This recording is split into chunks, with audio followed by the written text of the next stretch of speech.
Hello दोस्तों, कैसे हैं आप लोग। हमारी आज की कहानी का नाम है गंवार।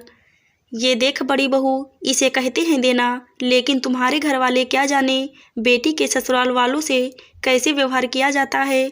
बस कुछ भी सस्ता मौला पकड़ाकर खाना पूर्ति कर देते हैं। कभी लाई भी है अपने मायके से मेरे लिए इतनी महंगी साड़ी।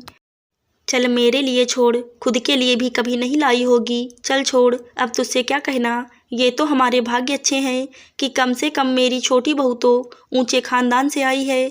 अब जाकर लग रहा है कि सास बनी हूँ। मैं तो ये साड़ी अपने भतीजे की शादी में पहनूंगी। अपनी नई नई छोटी बहू के मायके से अपने लिए लाई हुई महंगी सिल्क की साड़ी को देखकर लता जी छोटी बहू परवारी जा रही थी। लता जी के दो बेटे थे। बड़ा दुकानदारी करता था और छोटा पढ़ लिख कर अफसर बन चुका था।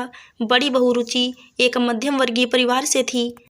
ज्यादा दान दहेज लेकर तो नहीं आई थी, लेकिन कार्यकुशल बहुत थी। सबका ख्याल भी रखती थी। चाहे सास कितने भी ताने मार ले, फिर भी कभी पलट कर जवाब नहीं देती थी। लता जी वैसे तो बड़ी बहू की सेवा से खुश थी, लेकिन जहाँ लेन देन की बात आती थी तो अपनी भड़ास निकालने से नहीं चूकती थी। जब छोटे बेटे की शादी एक ऊंचे घराने की लड़की कीर्ति से हुई और उसने दहेज से घर भर दिया, तो ये भड़ास कुछ ज्यादा ही भड़क उठी थी।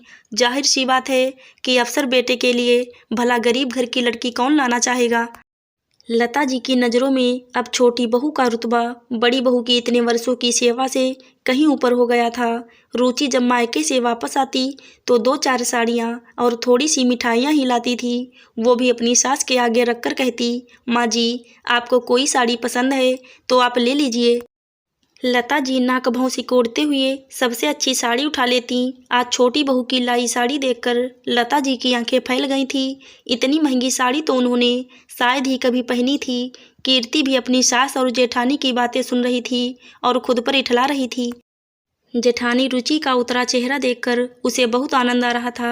लगे हाथ जलती आग में थोड़ा सा घी का छिड़काव करते हुए बोल पड़ी, मम्मी जी, हमारे घर में तो कोई भी ऐसे वैसे कपड़े नहीं पहनता। मेरी भी सारी साड़ियाँ और ड्रेस ब्रांडेड ही दिलाए हैं मेरी मम्मी ने। और हाँ, वो जो आपके लिए शादी में जो रिंग दी है ना, वो भी डायमंड की है। जरा संभाल कर रखना। रुचि को सास की बातें सुनने की तो आदत हो गई थी, लेकिन कल की आई देवरानी के ताने उसे आहत करने लगे तो वो वहाँ से उठकर काम में लग गई। अब तो ये रोज की बात हो गई थी। रुचि पहले की तरह ही काम में लगी रहती और लता जी कीर्ति के आगे पीछे घूमती रहती। कीर्ति कभी घूमने तो कभी शॉपिंग पर निकल जाती। घर के काम में कभी हाथ भी लगाती तो सिर्फ उस समय जब उसका पति घर पर होता। कुछ दिनों बाद लता जी के भतीजे की शादी थी तो वो उसमें शामिल होने चली गईं। बड़े चाव से उन्होंने छोटी बहू की लाई वो महंगी साड़ी पहनी। सब तारीफ कर रहे थे और लता जी गर्व से बता रही थी कि छोटी बहू के मायके से आई है।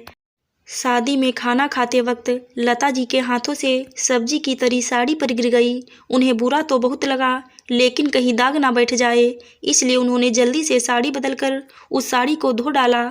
लेकिन अगले ही पल उनका चेहरा उतर गया। दाग तो निकल गया, लेकिन साड़ी सिकुड़कर आधी रह गई। घर वापस आकर उन्होंने जब वो साड़ी छोटी बहू कीर्ति को दिखाई तो वो तुनकते हुए बोली, मम्मी जी, आप तो गंवार की गंवार ही रहेंगी। आपको इतना भी नहीं पता कि इतनी महंगी साड़ी को घर पर नहीं धोते, इन्हें ड्राई क्लीन करवाना पड़ता है। लेकिन आपको पता भी कैसे होगा, कभी इतनी महंगी साड़ी पहनी हो तब ना। आप तो भाभी की लाई साड़ी पहनने लायक ही हो। लता जी अवाक सी छोटी बहू का मुंह देख रही थी। बड़ी बहू ने तो इतने सालों में भी कभी पलटकर जवाब नहीं दिया था।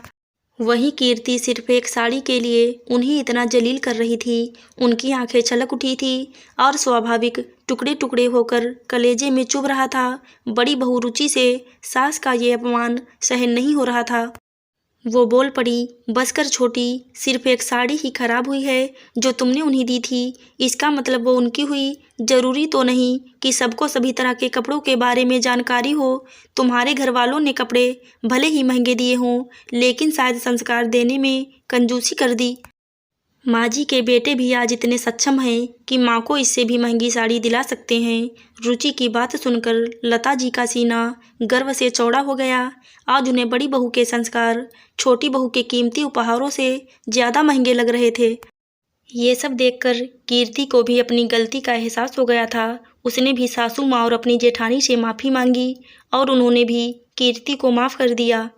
आशा करती हूँ दोस्तों आपको हमारी कहानी ज़रूर अच्छी लगी होगी। धन्यवाद।